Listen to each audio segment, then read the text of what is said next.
Aujourd'hui, nous allons parler de nos enfants. Alors, pour ceux qui sont parents ou qui ont des enfants dans leur entourage, dans leur famille, quand les enfants grandissent, ben, se pose de plus en plus la question de l'orientation, du choix, qu'est-ce que je veux faire plus tard, hein. C'est une question qu'on pose aux enfants dès qu'ils sont tout petits.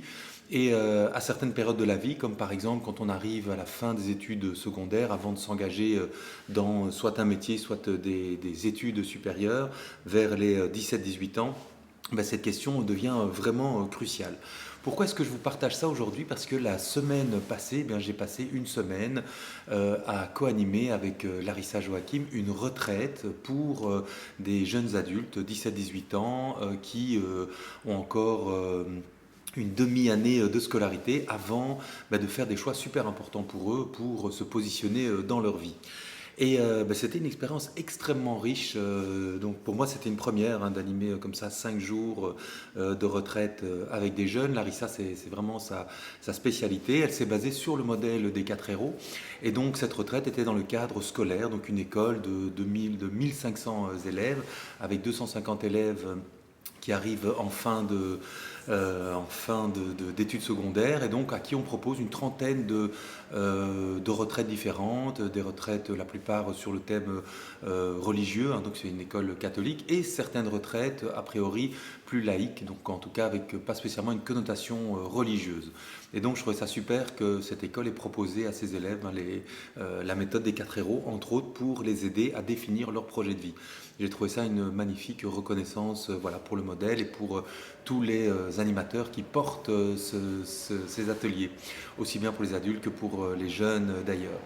Et ce qui m'a frappé pendant cette retraite, c'est la grande maturité hein, de ces jeunes, 17-18 ans, beaucoup de clairvoyance, beaucoup de questions. Hein. Donc, je ne sais pas si vous entendez autour de moi, mais il y a comme, on est une journée de tempête. Hein, et le lien que ça m'évoque comme ça, c'est ben, en fait, quand on est ado, jeune adulte, c'est parfois aussi la tempête au niveau émotionnel, parfois au niveau de ce qui se passe dans la tête, de ce qui se passe dans le corps. C'est une période assez mouvementée. Et à travers ces moments un peu parfois chahutés, ben, je trouve qu'il y a énormément de clairvoyance, de valeur, de beauté dans ces choix. Évidemment, ça nous rappelle tous, peu importe notre âge, ben, que la vie est remplie hein, de ces carrefours, de ces choix. Et on a toujours voilà, le choix de faire des choix. Et donc, c'est pas rien. Et donc, cette éducation au choix, c'est quelque chose dont nous, parents, ben, nous sommes responsables aussi par rapport à nos enfants. Ce qui m'a frappé dans cette retraite aussi, c'est évidemment les défis, les obstacles, les problèmes que rencontrent ces jeunes. Hein. Donc il y en a une partie pour qui c'est vraiment trouver le bon projet de vie, ne pas se tromper. Il y a une grosse pression, je pense, de la société, parfois que ces jeunes se mettent eux-mêmes là-dessus.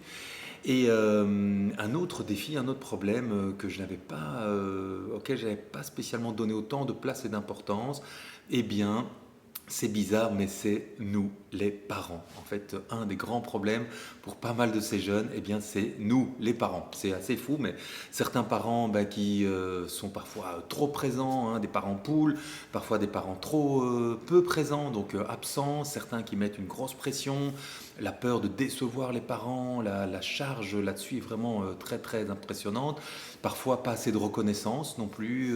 Voilà, donc aussi la question de l'autonomie, hein, quelle autonomie nous laissent nos parents, parfois trop au point de ne pas se sentir soutenus.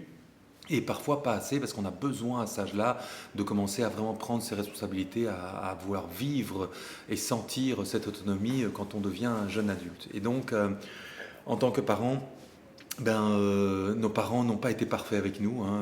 Nous, on n'est pas parfaits avec nos enfants. Ils ne le seront pas sans doute avec leurs propres enfants. Aucun de nous n'est né parent avec le mode d'emploi du bon parent. Et donc, je pense qu'on est tous parfaitement imparfaits et c'est OK comme ça.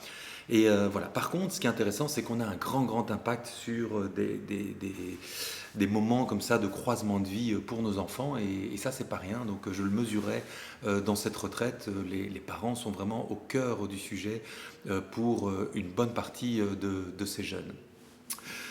Et donc, ce qui me venait comme ça, c'est en fait, ces jeunes-là travaillent sur leur représentation du monde, leurs croyances, leurs valeurs, ce qui les motive, ce qui leur donne de l'énergie, leurs rêves, leurs passions, leurs compétences. Donc on est occupé à construire une espèce de carte du monde de ces jeunes.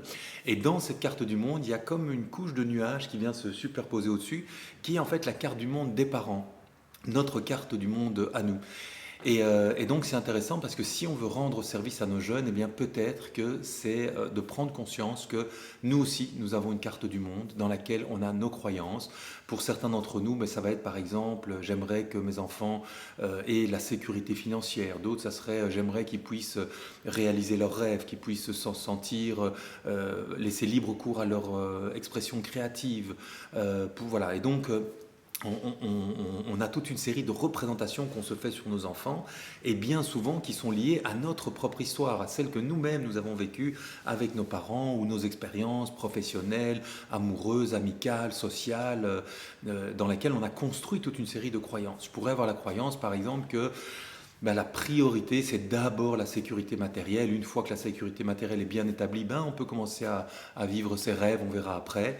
Je pourrais aussi avoir la carte du monde inverse qui est au fond, le matériel, la vie passe vite, on ne va pas être enterré avec nos richesses, et donc la seule vraie richesse, c'est ce que j'ai dans le cœur, c'est mon élan, ma motivation, ma contribution au monde, et tant mieux si éventuellement, effectivement, il y a de l'aisance matérielle derrière. Donc ces deux cartes du monde sont assez différentes et elles impliquent évidemment des choix très différents. J'en ai cité deux là qui sont un peu en polarité, mais en fait, il y en a plein d'autres par rapport à ce que nous on estime beau, ce que nous on estime juste. C'est par exemple pouvoir aider des autres, être dans la créativité, être dans la création de valeurs, de richesses. Voilà, donc il y a toute une série de possibilités dans nos cartes du monde à nous. Bien sûr, quand on la projette sur nos enfants, on le fait avec beaucoup d'amour, on pense et on est sincère quand on le vit, quand on le dit, c'est pour leur bien, bien sûr qu'on fait ça.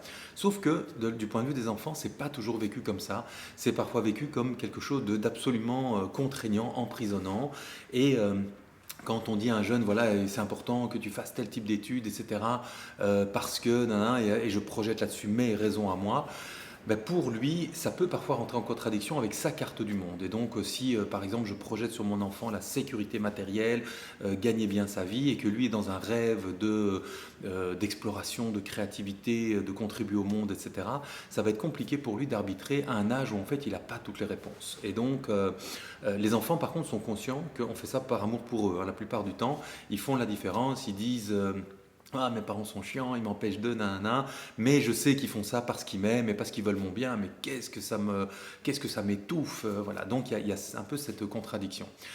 Et donc peut-être ce qu'on pourrait juste le message que j'aurais, qui m'est apparu après cette retraite, c'est peut-être, il y en a un, c'est de se focaliser sur les besoins et la carte du monde de nos enfants et de les aider à construire cette carte du monde en essayant d'être le plus clair possible avec nos projections à nous. Et on peut partager nos projections, mais avec le filtre en disant voilà, ça c'est mon histoire, c'est mes projections, moi je trouve qu'il est important de.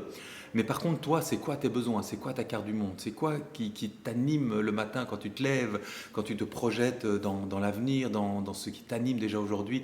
Et ce que tu penses qui va t'animer demain, ben, c'est quoi? Ça ressemble à quoi? Et c'est peut-être le plus beau cadeau qu'on peut leur faire, c'est au fond de se connecter à leurs besoins à eux. Certains, et c'était vraiment le cas dans cette retraite avec 12 jeunes, pour certains, vraiment la stabilité, construire un foyer, la sécurité financière était super important.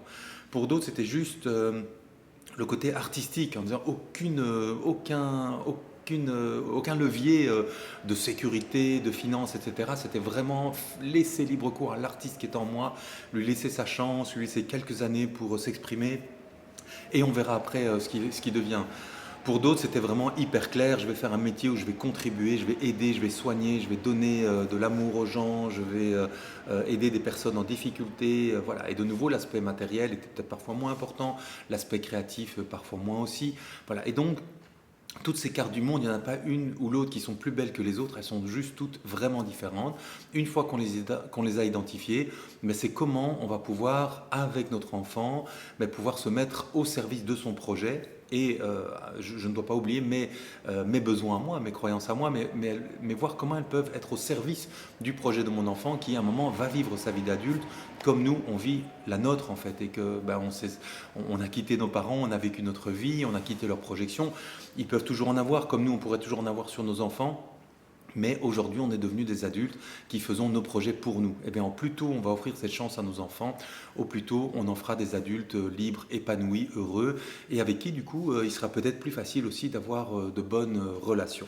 Voilà, c'était mon message par rapport à cette retraite que j'ai vécue vraiment très très intensément et dans lesquelles, ben, comme chaque fois quand on anime des ateliers, je pense que les animateurs apprennent autant que les participants et du coup ça fait des très beaux effets miroirs qui nous font avancer, nous aussi, dans nos chemins de vie.